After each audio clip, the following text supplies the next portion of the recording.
ACL tier को बिना surgery के कैसे ठीक कर सकते हैं दोस्तों, घर बैठे बैठे, वो भी सिर्फ 3 महीने के अंदर। अगर आपने बहुत सारे ट्रीटमेंट ट्राई कर लिए और फेल हो गए मिजरेबली, ठीक ही नहीं हो रहा, उसके बाद भी ये ट्रीटमेंट बहुत सारे ACL टियर्स में 100% काम करता है। मेरा नाम डॉक्टर मनु बोरा, मैं एक ऑर्थोपेडिक सर्जन और आर्थ्रोस्कोपिक एक्सपर्ट हूँ, टीम ऑर्थोस्पोर्ट। सो दोस्तों, ये जो ट्रीटमेंट और एक्सरसाइज शेड्यूल है, ये मैंने और मेरी एक्सपर्ट फिजियोथेरेपी टीम ने मिलकर बनाया है और इसमें बिल्कुल साइंटिफिकली प्रूवन एक्सरसाइजेज हैं जो बहुत सारे ACL टीयर्स को हील कर सकती है। Heal your ACL without surgery. I am Dr. Mansi Gulati, Senior Physiotherapist at Team Orthosport and ये हमने आपके लिए स्पेशली कोर्स बनाया है जिनको पार्शियल ACL टेयर है, ACL स्प्रेन है, वो इन एक्सरसाइजेस को फॉलो करके अपने ACL इंजरी के बाद आए हुए सिम्टम्स को अंडर कंट्रोल ला सकते हैं and with eventual exercises and physiotherapy rehabilitation आप अपनी सर्जरी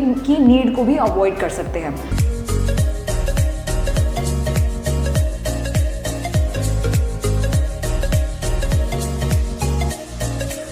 गॉबलेट स्क्वाट करने के लिए आपको हील को एलिवेट करना है, यानी हील के नीचे कोई प्लेट या कुछ आप रख सकते हैं। दोनों पंजों के बीच का डिस्टेंस शोल्डर विद अपार्ट होना चाहिए। आपको घुटने को पंजे की तरफ पुश करते हुए आप जितना डेप्थ में जा पा रहे हैं आपको डेप्थ में जाना है, यानी स्क्वाट करना है और फिर ऊपर आना है। 10 reps 2 sets।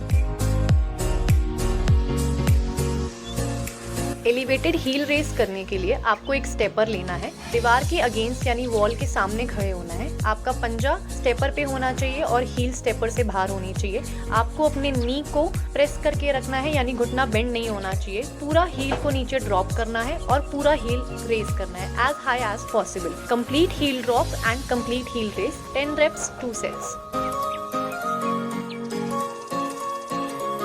हैमस्ट्रिंग ब्रिज करने के लिए आपको अपने दोनों घुटने को 45 डिग्री एंगल पे मोड़ना है। आपको अपने दोनों पंजों को सीधा रखना है। आपके जो घुटने हैं वो आपस में टकराने नहीं चाहिए। पंजों के बीच में थोड़ा गैप मेंटेन करते हुए आपको कमर को उठाना है, 5 सेकंड के लिए होल्ड करना है और फिर वापस नीचे। आप रेजिस्टेंस बैंड का यूज कर सकते हैं इसे और इफेक्टिव बनाने के लिए। 10 reps 2 sets।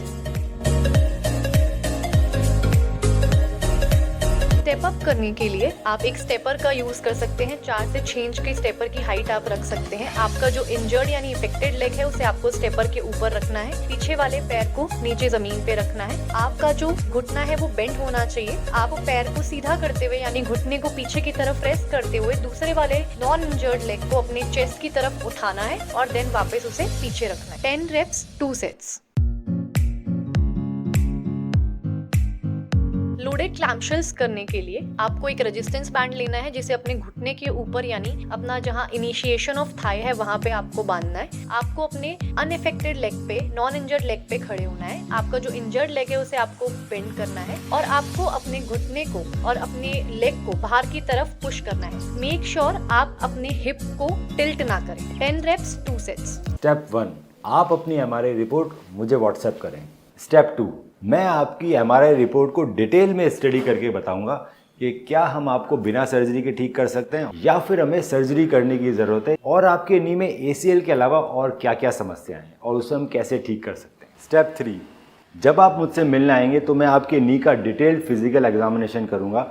आपकी फिल्म्स को डिटेल में देखा जाएगा और उसको देखते हुए आपसे ट्रीटमेंट ऑप्शंस डिस्कस किए जाएंगे।